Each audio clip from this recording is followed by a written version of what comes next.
Hello friends, आपण माने जानिथिबे वर्तमान समय वर्षा और अनुभव को नहीं सारा ओडिशा रे चहल सृष्टि होईची। कारण दुहे परस्पर विरुद्ध रे हाजर होईचंदी कोर्ट रे। अनुभव महांती गत जुलाई मासरु दिल्ली पटियाला कोर्ट रे वर्षांक ठारू अलगा हेबा पई पिटिशन दायर करिसेंती। आउ वर्षा गत मास अगस्त 7 तारिख रे कटक रो एसडीजीएम कोर्ट रे हाजर होईचंती। तो फ्रेंड्स, परस्पर उपरे लगेइचंती बहुत सारा अभियोग। ताहेले एही केस रे अनुभव तरफ लड़ुचंती एडवोकेट अश्विनी दुबे, आउ वर्षा तरफ लड़ुचंती एडवोकेट रामकृष्ण रथ, जहाकु कि आपण माने वर्तमान समय रे सोशल मीडिया रे देखुथिबे।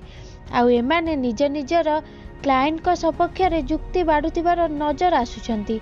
हेले एठारे अनुभव को वकील अश्विनी दुबे बहुत जगह रे मिछ कहूथिबार जना पड़ुछंती। जेमिति कि अनुभव महांती जमारू मद पियंती नाही।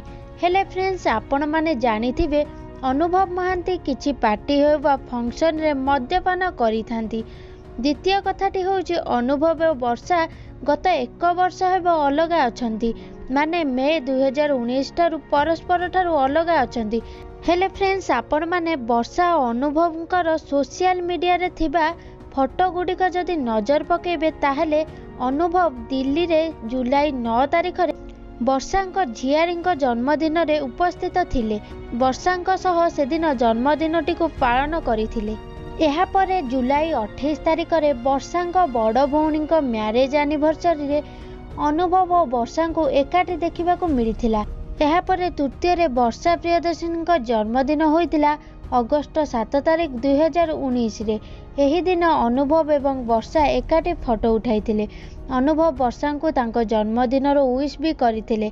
आउ एहा परे जेतेबेले अनुभव को जन्मदिन आसीतिला डिसेम्बर 24 तारिख रे सेदिन मध्ये वर्षा अनुभव को एकाठी देखिबाकू मिलिथिला। आउ एही दिन वर्षा अनुभव को निज हाथ रे खीरी खुआउथिबार नजर आसीथिले। ताहले एही बड़ी बहुत सारा कथा गुड़िक अनुभव को वकील अश्विनी दुबे मिछ कहूथिबार जना पड़िछि। ताहले फ्रेंड्स, आपण मानकू कोन लागुछि, किए सत कहउचंती और किए मिछ कहउचंती? अनुभव मिछ कहउचंती ना वर्षा प्रियदर्शिनी मिछ कहउचंती? आमको कमेंट माध्यम रे निश्चिंत भावे कमेंट करिवे। एही बड़ी हॉलीवुड रो टिकिनिकी खबर विषय रे अधिक जानिया पई हेले आज ही आम चैनल टी को सब्सक्राइब करी पाखरे आस्तुबा बेल आइकन को दबाई दियंतु।